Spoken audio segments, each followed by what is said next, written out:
I started bodybuilding exactly 10 years ago, got up to 200 pounds, and yeah, built my dream physique. In this video, I'm gonna give you the promise that you're gonna have an answer to this question.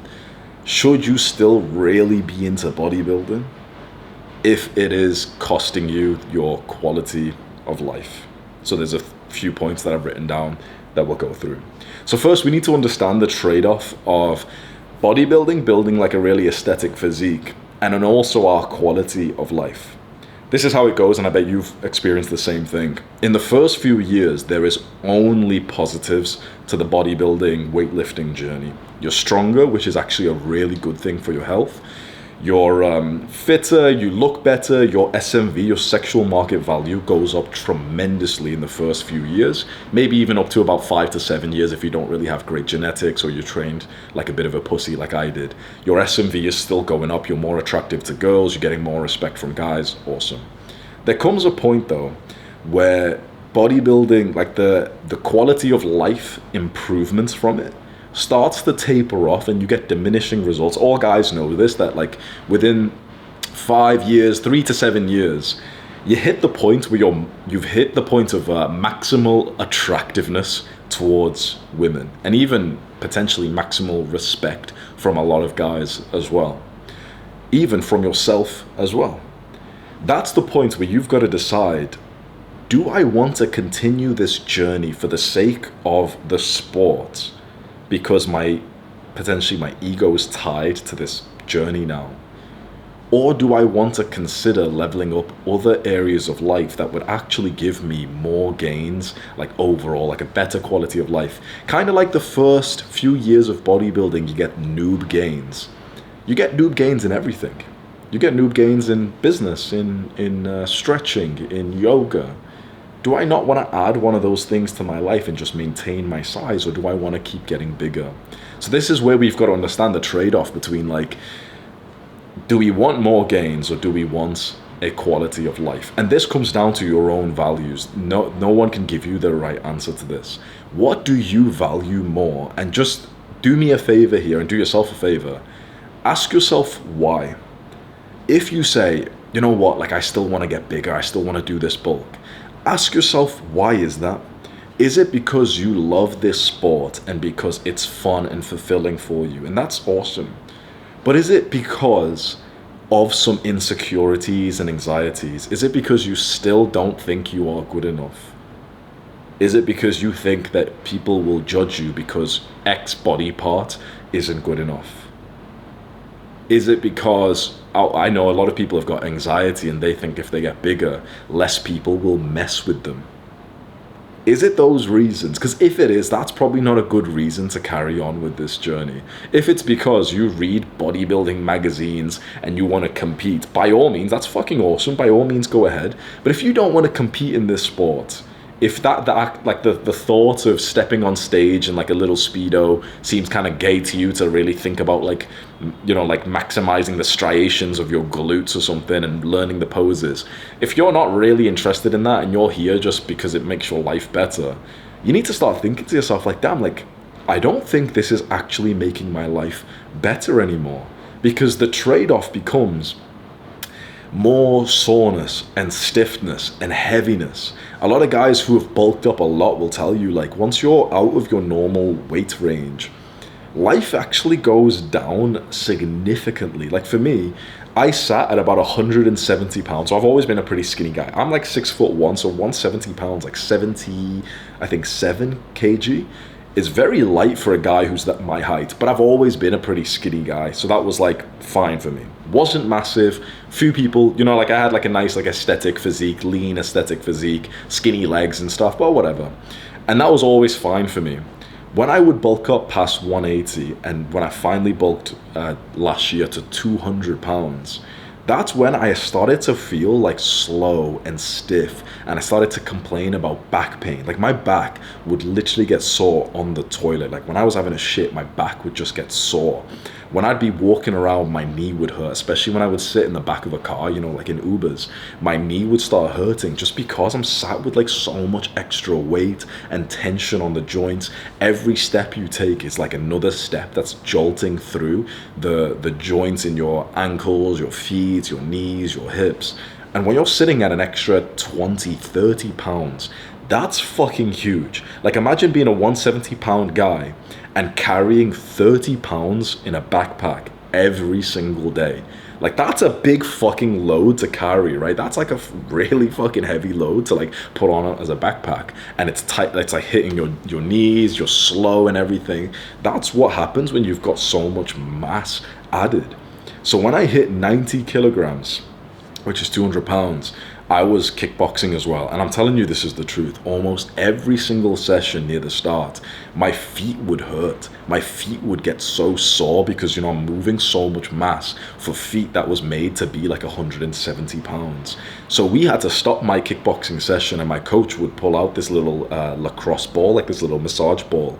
I would put it on the floor and I would like roll my feet, like this little like fucking pussy exercise. I'd have to like stop training and roll my feet for like a minute, and you know, it would be like super stiff.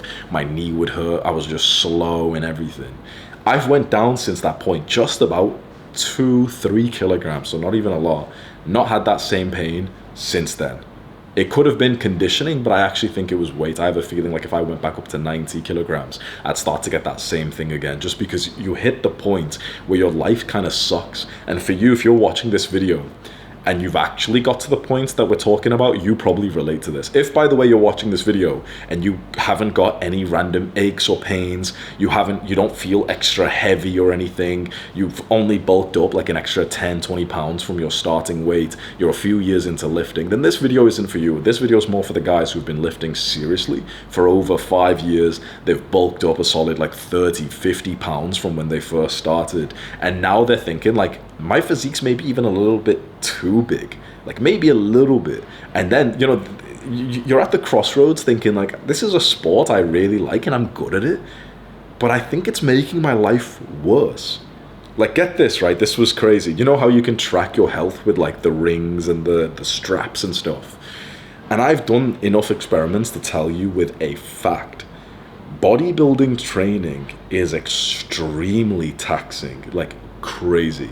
I've done different styles of training, like calisthenics. I've done like kettlebell, like fast-paced workouts with kettlebells, kickboxing. Whenever I do that and I'm in a season where I'm not really training like a bodybuilder, you know, going to failure in like isolation exercises, doing a ton of volume, my HRV, which is your heart rate variability, basically it's a sign of your recovery and how healthy you are, is usually about 50 to 60, which is fairly average. When I get into bodybuilding and I train like a bodybuilder and I'm hitting failure and doing these hard weightlifting workouts, it drops down to about 30 instantly, consistently as well. I'm not just saying this was happened once.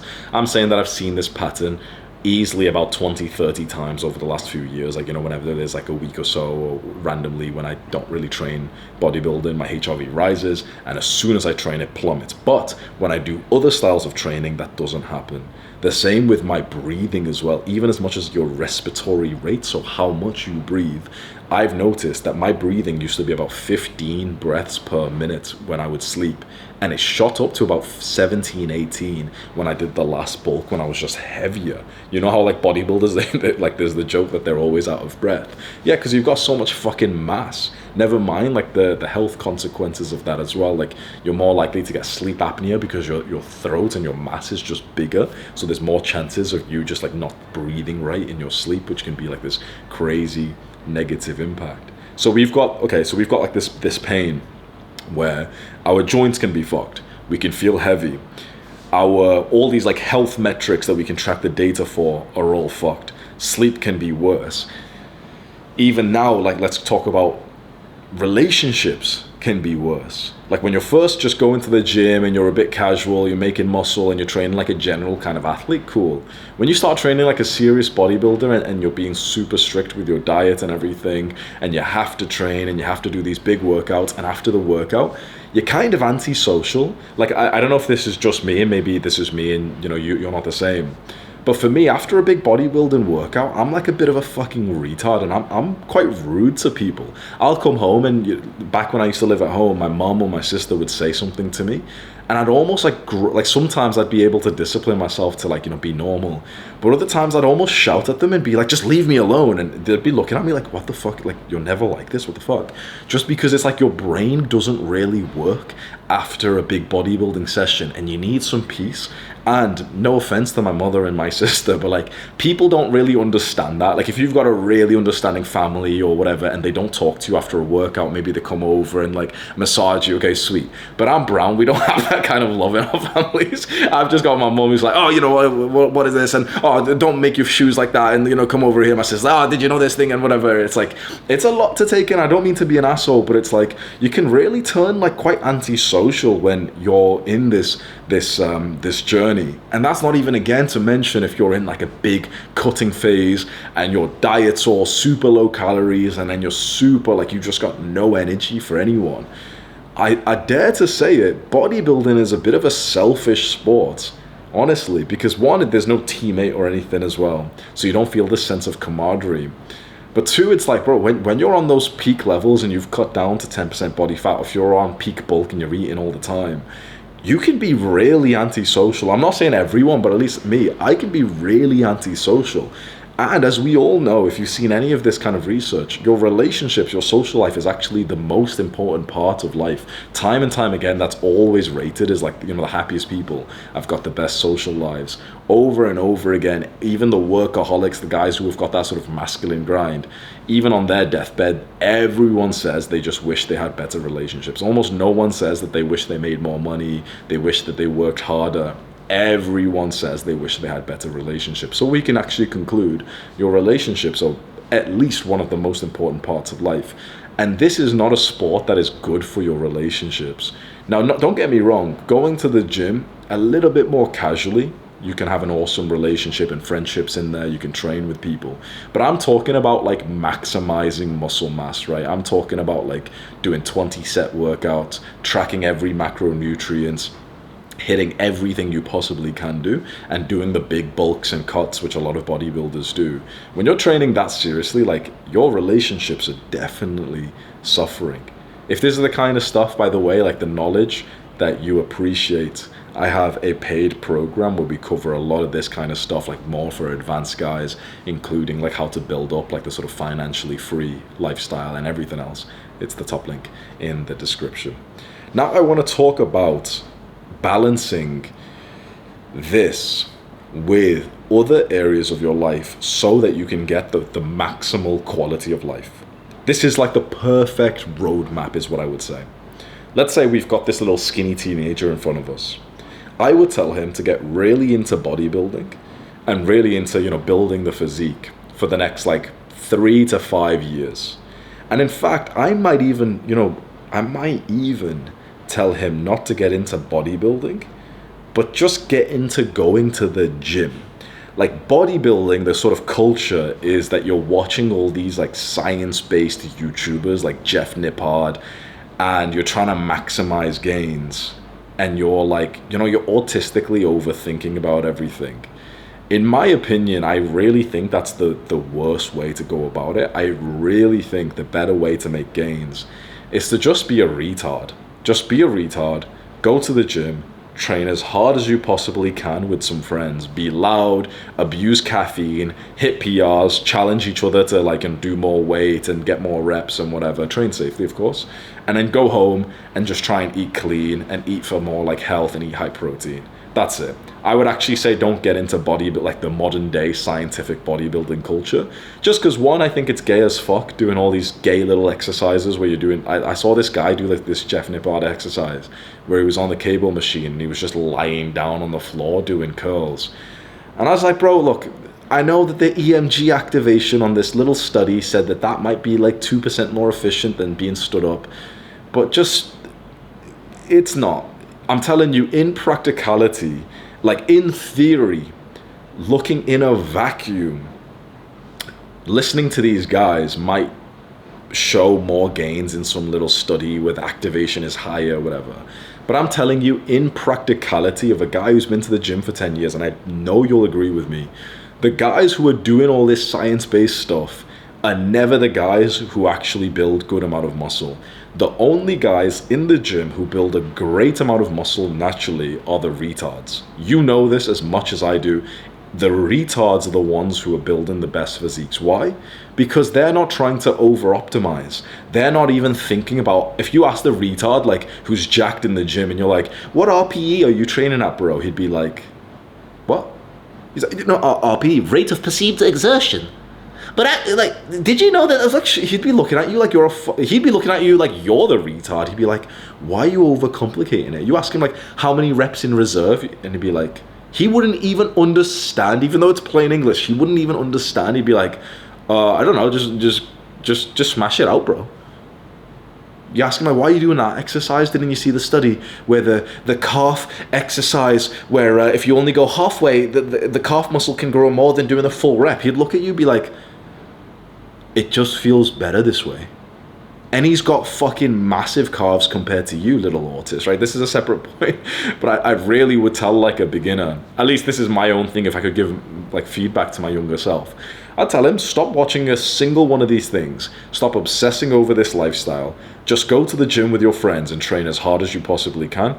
That's it. You don't need to watch all these form, like, you know, have good form, but I'm saying you don't need to watch all these new age videos where this guy's telling you like, yeah, like doing this gay looking exercise where you bend over to do fucking bicep curls or some shit is like more, you know, it's higher EMG activation or something. Who gives a fuck? Just go train hard and use some of the basic exercises and get stronger in them over time and hit failure and sleep well and eat well. That's it. That's all I would tell my younger self. But let's say we're a few years in, we've got a good physique, and what I would say is get to the point of maximal attractiveness. I think that's definitely worth disciplining yourself. For every man, there's basically zero reasons not to get to the point where you've got an aesthetic physique where men respect you and women want to fuck you. That's just a brutal fact of the world. A good physique is one of the probably the single greatest thing you can do to increase your attractiveness and increase your SMV, like basically how much women are into you.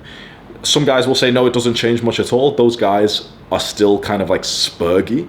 It's not that just a good physique is going to make girls into you. You've got to act not like a fucking little autist. You've got to be cool. You've got to have some game and some charm and stuff, and those are separate points. But get to that point. For the average guy, that will take him about 3 to 5 years to get to the point he's got like a really nice aesthetic physique. If you've got great genetics and training, faster. If you've got shit genetics, if you're brown, more like 7 years, maybe even up to 10. Okay, sweet. Then at that point, when you are like 10 to 12% body fat and you've got like 16, 15 and a half, 16-inch biceps, so you're not massive, but you know, you're like aesthetic, that's about as much as you need. And you can go more if you want to, if you know, you enjoy the journey. But if you're someone who's just trying to get the most out of your life, that's when I would switch over and I would maintain my muscle mass with only about 1 set per muscle group per week. So imagine a full body workout where you go from head to toe, every muscle group, but you only do 1 set as hard as you humanely can. That's it, just 1 set. So to do that, you would have to use machines because you just couldn't do like a set to maximum exertion. Even with a spotter, it's too dangerous to do it with like bench press and a lot of those exercises and like squats and stuff. I know there'll be some guys saying, oh, you got to use those exercises. To go as hard as I'm saying so that you only need to do 1 set, you need to use machines. So that's bodybuilding checked off. Then I would say this is when you train more like an actual real athlete, like a hybrid athlete, where you've still got 6 days a week left. Your bodybuilding's already checked off. You're maintaining, even potentially growing, by the way. Like there's actually studies that say you're still growing with 1 supremely hard set per week. Then for the rest of the workouts, that's when I would add in things like mobility, stretching, balance, cardio, zone 2, HIIT training, martial arts, a new sport like team sports, paddle and kickboxing and those kinds of things, so that you can have a vibrant, rich life. Because once you're hitting diminishing returns on bodybuilding, I want to ask you, like, is it worth going through this entire grind, tracking your macros, and the only thing you're getting is a couple more pounds of muscle mass by the end of the year, compared to, let's say you maintain the muscle mass, but also over the entire year, instead of gaining 4 pounds of muscle mass, which is probably what we're gaining now if you've been in this journey for like close to a decade, a couple pounds of muscle mass, honestly. Instead of that, let's say you gain nothing, but you're still in awesome shape. You're still jacked, right? You're still one of the best in shape guys in like the gym or whatever. But in that year, instead of gaining 4 pounds of muscle mass, you win 2 kickboxing fights. Like, imagine that life experience. You're like, oh shit. Like, imagine people watching me fight, me fucking beating on this guy, me learning the skill, moving quickly and being fast and getting lean and stuff like that. Okay, sweet. Like, that's a memory, right? That's a fucking thing. That's like a story you'd be telling your son, right? Okay, awesome. You're not going to tell your son, oh yeah, you know, in 2025, I gained another 5 pounds of muscle mass. Past the point that it was even good for me anyway. Do you see, like, you've hit diminishing returns in this one area of life. And again, let me just make this clear, because there's going to be some fucking guy who comments this, and I have to fucking make this clear. If you want to be a professional bodybuilder, by all means, go ahead. If you want to compete, then yeah, just do bodybuilding, don't do a different sport. This is for the guys who don't want to compete. This is for the guys who aren't trying to become as big as possible. They just did this journey to look great and to be strong and stuff, right? Because if you want to be as big as possible, if you want to compete, then you shouldn't really do any other sports. You should just train like a bodybuilder. That makes complete sense to me. That's awesome. But if bodybuilding isn't the thing that you want to compete on, if you don't want to die at like 40, 50 years old taking steroids, which honestly, like, it's not a good life to be a bodybuilder, really. It's like, it's probably one of the worst sports to choose for your life quality. Like, that much muscle mass, and especially because of the culture of steroids, it's just probably one of the worst sports to become a professional in, honestly. Now, like, boxing is probably as bad because of CTE and everything, so, you know, you've got to pick your poison. But fuck me, like, dying at like 45, 50 is like the norm for bodybuilders who are blasting, especially the new age guys who are blasting when they're like fucking 19 years old. So if you don't want to go down that path and you just want to stay natural, but you want to have, like, you know, good shape, like you see me, this is like, I'm pretty big, right? Especially in person, I look even bigger. Like, I hear this from a lot of my fans who they end up walking past me like, bro, you're like so much bigger in real life. This is more than enough to get respect from people. My coach in kickboxing tells me, like, he just subtly will say it, like, yo, you're a big guy, you're kind of scary when I'm sparring you because, you know, you just look intimidating when you've got muscle mass and stuff. Of course, he's like half my weight, he could fucking kill me though, but it's just, you know, you look good, you're like, you don't have to be a professional. You don't have to be 200, 210 pounds, 220 pounds. You can be 180 pounds, 10% body fat, and be fucking, you're like jacked Chad. Like, your maximal attraction, maximal respect from people. You become a bit of a joke when you're past that point. Like, not even for women's attraction, but even these days, even guys are starting to like shit on the guys who are bigger. When you've got that sort of red purple skin of someone who's taking steroids and you're balding in your 20s because of all this like growth hormone or whatever it is you're taking that's making you lose it, it's not a good look, and you're not going to feel nice. You get my point, right? So imagine the perfect schedule for us to transition into, where you're going to maintain your muscle mass. So imagine the maximal point of attraction, of fitness and aesthetics without the quality of life cost, which I would say for my height and my weight, so I'm 6'1", I'd say that's about 180 pounds, so about 80 kilograms, 83 kilograms, and maybe anywhere from 10 to 12% body fat. So not super lean and also not super big. 180 pounds for a guy who's kind of tall is like, it's not massive or anything. My arms will be maybe like 15.5, 16 inches, whatever. So I'm not going to look like thick, but I'll be jacked and I'll be lean as well. And, you know, you look aesthetic and you look good. You'll see yourself in the mirror. You've got a nice lean six-pack 24/7. Okay, sweet. That's what I'd probably get to.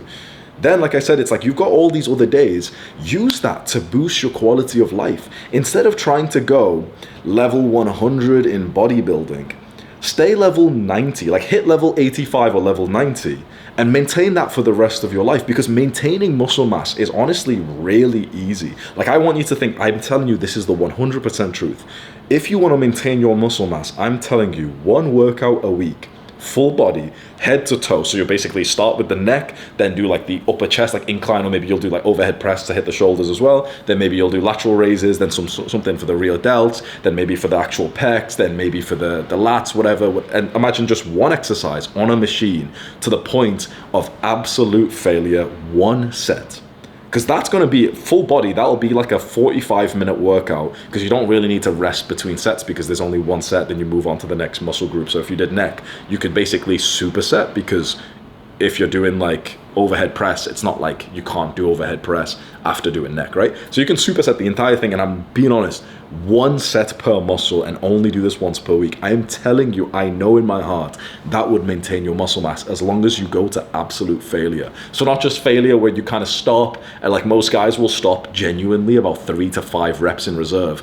I'm talking when you've got 0 reps in reserve, and then I'm talking 0 millimeters in reserve. So there's 0 reps in reserve where when you're doing heavy bench press, you can really tell this, where you're like, oh no, I couldn't do another rep, so I'll rack here, right? That's 0 reps in return, in reserve. I'm talking 0 millimeters in reserve, where when you literally will go for the 0, like the last rep that you know you can't do, and you will push it every fucking millimeter possible till eventually the weight basically drops onto you. That's why you can't do this with like, I wouldn't recommend doing this with free weights, because it's just kind of dangerous going to that position in like squats and everything. But if you do that with leg extension or with leg press, by all means, imagine just like your legs like this, imagine just like pressing as much as you possibly can on the last rep. You can't even get the full rep, but you're just fighting millimeter by millimeter. You start dropping a little bit, then you like have a bit of an explosive movement and hold it there. So each set might last like 2-3 minutes long. After you've done like 15 reps, you're just stuck. You're not going to get the 16th rep, but you're just fucking fighting for your life to just push it. I'm telling you, 1 set like that is worth 10 to 15 sets of most people's normal sets. You do that once a week, you're maintaining, maybe even growing your muscle mass. If you doubt me, I urge you, go do one of these workouts, and I guarantee you're gonna feel like the 1 set was worth your normal workout, thinking, holy shit, I think I've just saved like 10 hours a week from this, and so much extra fatigue. Then go ahead for the other days of your training. Go train like a hybrid athlete. Go get into a new sport, and particularly do the things that you feel like is a constraint for you. So if cardio is a constraint and you're out of breath all the time, go and start doing zone 2 an hour a day, 2 hours a day. That's actually healthy to do. It's a really great amount of zone 2 cardio because it's super easy, low impact. If, for example, you want to get into a new sport, then go ahead and get into like paddle, get in, social sports and stuff. And now you've got a vibrant social life with all these like pretty girls and entrepreneurs and everything, because everyone's getting into paddles, kind of like tennis. And you've got new friends, and you're leveling up like hand-eye coordination, which you've never done before, because it's kind of like tennis. And a side note on that is like, people who play racket sports have the highest lifespan.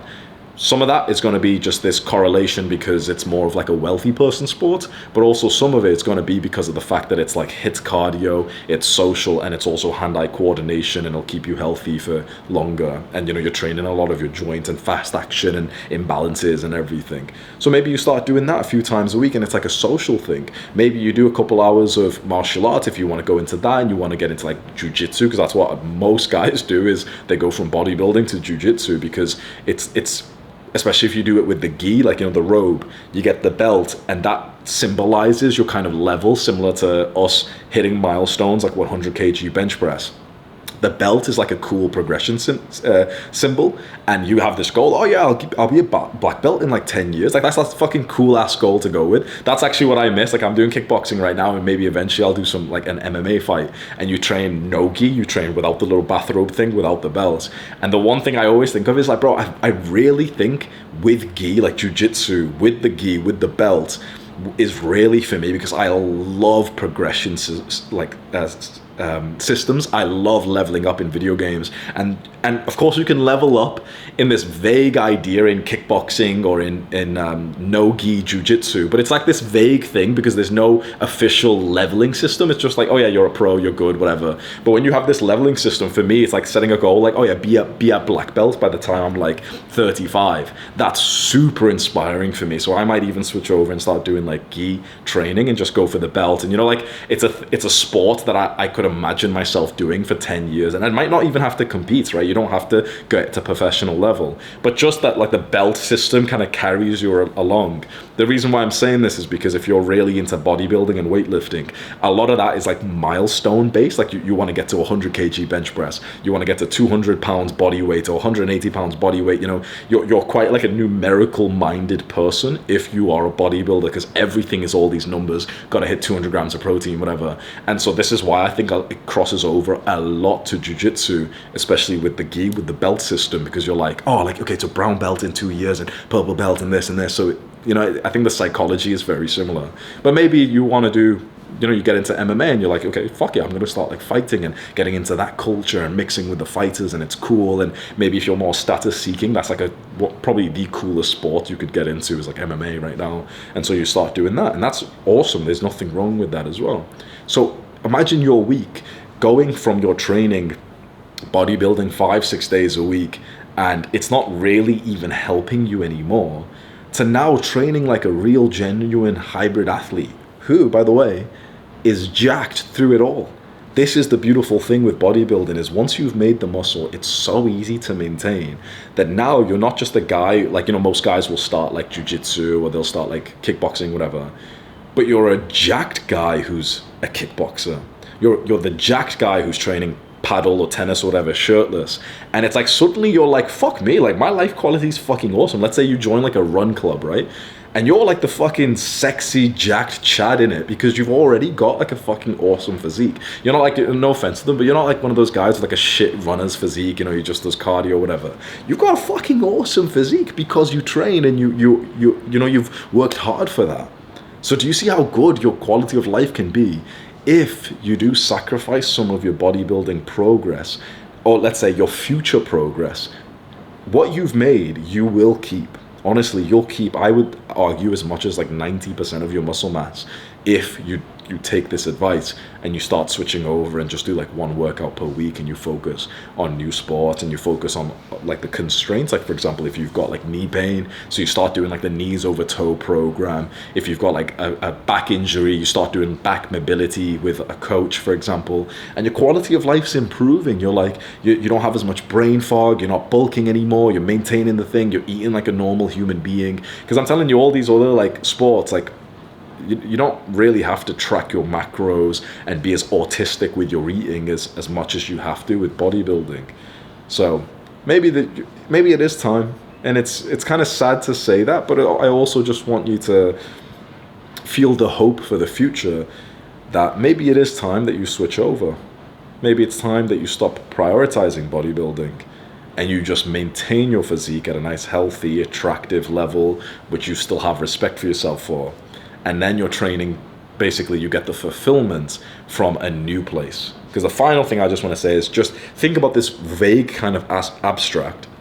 If you are right now, let's say level 100 is max, okay? If you're level 90 in bodybuilding, getting to level 99 is not going to add any quality of life. In fact, your quality of life is 100%, undoubtedly, with zero questions asked, going to go down. We all know this. You can go check up any bodybuilder, any professional. You see this with C-Bum right now, where he's actually choosing to like lose a bit of his muscle mass. Even Alex Hormozi, he's like this business YouTuber, but he's a big fucking stacked bodybuilder. He's a thick motherfucker, right? And when I met him last year, about 1 year ago, I think he was about 220 pounds, and he was like fucking thick as fuck. He's a little bit shorter than me. I'm 6'1". I think he's about like 5'9", 5'10", but he's fucking thick. And I just saw a video of him where he said he's lost about 20 pounds because he made a promise to himself that when he gets to like age 35, he would start like kind of leaning down, not to get shredded, but to basically lose muscle mass so that his life was actually better. You see this with every bodybuilder, I'm telling you, they all purposefully lose muscle mass because going from level 90, or let's say I'm like level like 80 bodybuilding, right? I'm not massive, especially my legs are pretty skinny, but I'm basically more muscular than like, if we got 10,000 average people, like random people around the world, I'd probably be one of the most muscular, if not the most muscular out of those. Of course, in the gym culture, I'm not massive. I'm fairly like a pretty amazing size, especially for a guy who doesn't have like good genetics or anything. But like, you get my point, right? And if we start to achieve those diminishing results, our life goes down. It 100% goes down. What I'm saying to you is get to about level 80 in bodybuilding. Get to, if you're 6 foot, for example, or let's say if you're like 5'9", that might be that you peak bulk about 200 pounds or maybe 180, 190 pounds. And maybe you get lean and you sit at about 170 pounds or so. I'm a fairly more skinnier guy, so I'm 6'1", and my goal is to just sit at about 180 pounds, about 80 something, 82, 81 kilograms, whatever, and just sit there for the rest of my life. In the future, the thing is, look, we never know. In the future, I might like get really into it and be like, yeah, fuck it, I want to get up to 220 pounds, whatever. But I think that your life will be overall so much better if you just get to a really good place in bodybuilding as you are right now. Lean down a little bit, lose potentially a little bit of muscle mass just so you're feeling lighter, and then go pursue other sports and you get the fulfillment. You know how we get the noob gains, and that's super fulfilling because the sort of curve is like this with fast gains, right? Well, go get that in like 2 different sports. Imagine you could become literally twice as flexible as you are right now in like 3 months of consistent stretching. There's going to be a day where in stretching, in flexibility training, where you're going to get that same kind of hype as you did in those early days of bodybuilding, when you saw some progress for the first time, you can like flex your chest, whatever, when you can like touch your toes for the first time or whatever stretch it is you're working on, you're going to get that same level of fulfillment. But you're not going to get that fulfillment in bodybuilding anymore. And especially even if you make a bit of progress, your quality of life is just going to go down. So I hope that you'll take this seriously. As always, the disclaimer is like, if you want to go for professional levels, by all means, be my guest. That's awesome. That's like inspiring and it's cool. But if you never wanted to be a pro bodybuilder, which I would not blame you if you don't, because I don't, and I think that life is just, it's not worth it in my opinion, then it's like, okay, if you're doing this for your life quality, if you're doing this to have a good life, don't sacrifice the good life for more muscle. In fact, sacrifice a little bit of muscle for a way better life where you're more social and you've got like this whole new sport, but you carry on all of the muscle mass. So you're the jacked guy in the kickboxing gym, you're the jacked guy in jiu-jitsu, you're the jacked guy in the run club, whatever.